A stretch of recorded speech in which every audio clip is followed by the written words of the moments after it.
paludisme reste toujours un problème majeur de santé publique dans le monde. Selon les estimations de l'Organisation mondiale de la santé, en 2015, 214 millions de cas ont été enregistrés, dont 88% en Afrique. Sur les 438 000 décès documentés, plus de 90% surviennent en Afrique subsaharienne. Le cours qui suit et qui fait état de l'avancée de la recherche sur les vaccins vous est présenté par le professeur Ogobara Dumbo du Malaria Research and Training Center de l'Université des sciences, des techniques et des technologies de Bamako.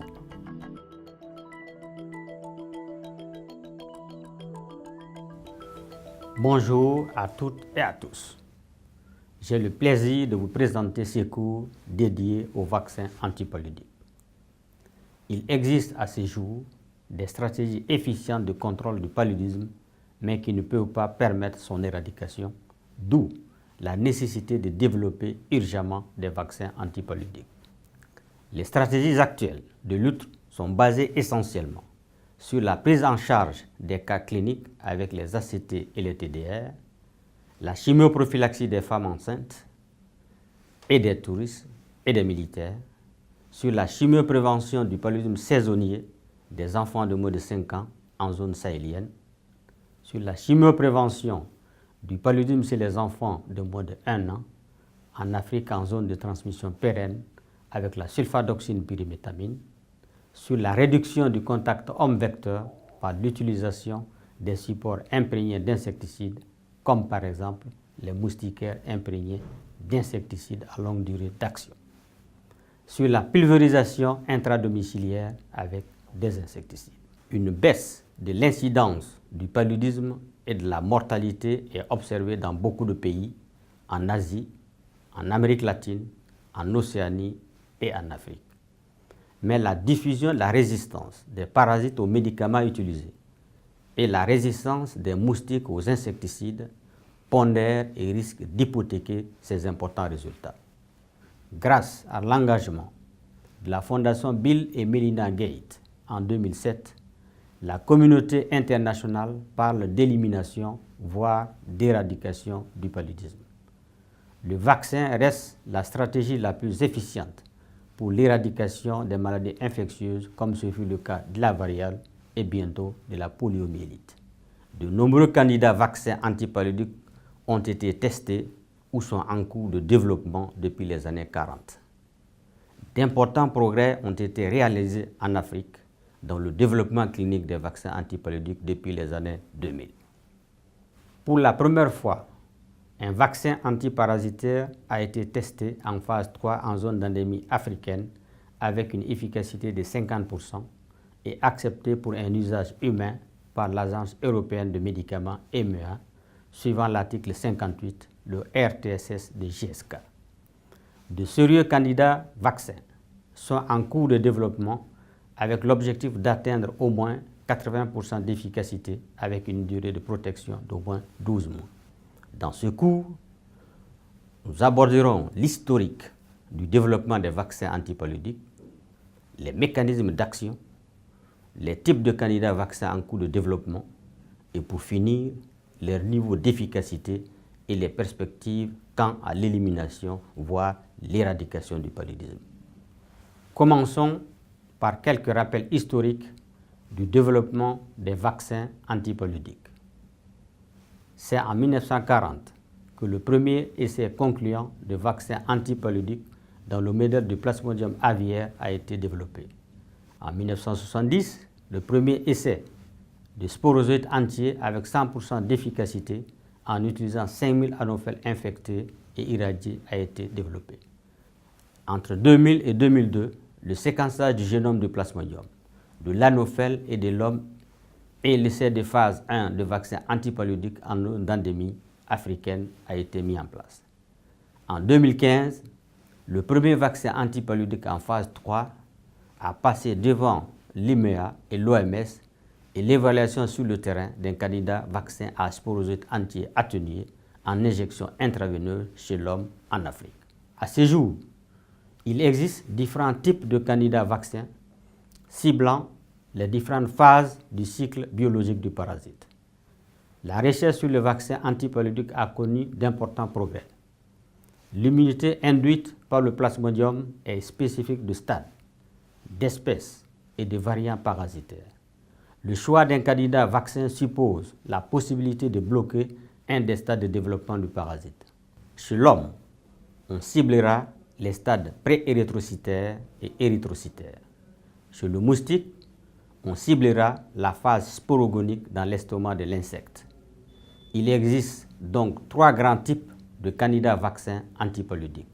On parle de candidats vaccins contre les stades pré-érythrocytaires pour un vaccin dirigé contre les sporozoïdes, stade parasitaire inoculé à l'homme par le moustique et contre la forme intrahépatique du parasite. Il doit être efficace à 100% pour bloquer l'infection humaine. Il s'agit de vaccins stérilisants. On parle de candidats vaccins contre les stades asexués érythrocytaires quand leur action bloque la multiplication du parasite à l'intérieur du globule rouge chez l'homme, phase responsable des manifestations cliniques graves du paludisme. Donc, un vaccin efficace à plus de 80% contre ces stades érythrocytaires réduirait les manifestations cliniques et la gravité du paludisme. On parle de blood stage vaccine, vaccin contre les stades sanguins du parasite. Il existe des candidats vaccins contre les stades sexués qui ciblent les gamètes, les gamétocytes, les zygotes, les ookinètes et qui assurent les échanges génétiques entre les populations parasitaires. Les vaccins de ces stades bloquent alors la multiplication du parasite chez le moustique. On parle de transmission blocking vaccine, ce sont des vaccins altruistes. Il est aussi possible de combiner ces antigènes de vaccins avec plusieurs valences. Ces candidats chimères sont les prochaines générations de vaccins en cours de développement. Il y a également des candidats vaccins contre le phénotype parasitaire qui infecte le placenta chez la femme enceinte. À ce jour, un candidat vaccin est en phase 1 de développement clinique chez l'homme. Ces divers candidats vaccins en cours de développement concernent pour une large majorité le Plasmodium falciparum. Sachez que les candidats vaccins anti-Plasmodium vivax sont aussi en cours de développement clinique. Les évaluations d'un vaccin avant l'autorisation de mise sur le marché comportent classiquement 3 phases. La phase 1 concerne l'essai sur un nombre réduit d'adultes volontaires sains, entre 20 et 50 personnes.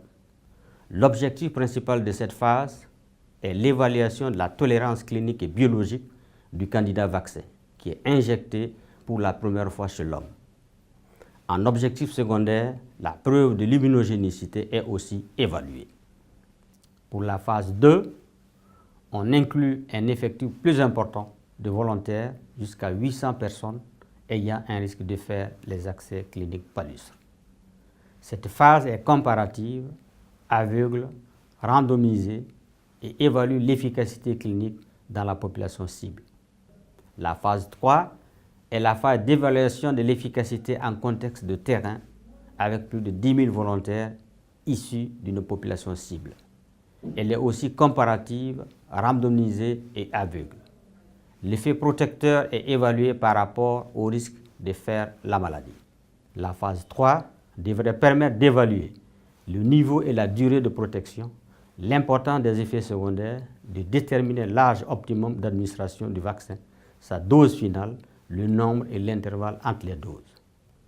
Les résultats d'essais de phase 3 multicentriques permettent de générer suffisamment de données sur l'efficacité et la tolérance pour la constitution du dossier d'autorisation de mise sur le marché du vaccin auprès de l'Agence européenne des médicaments, EMEA, et de la Food and Drug Administration des États-Unis.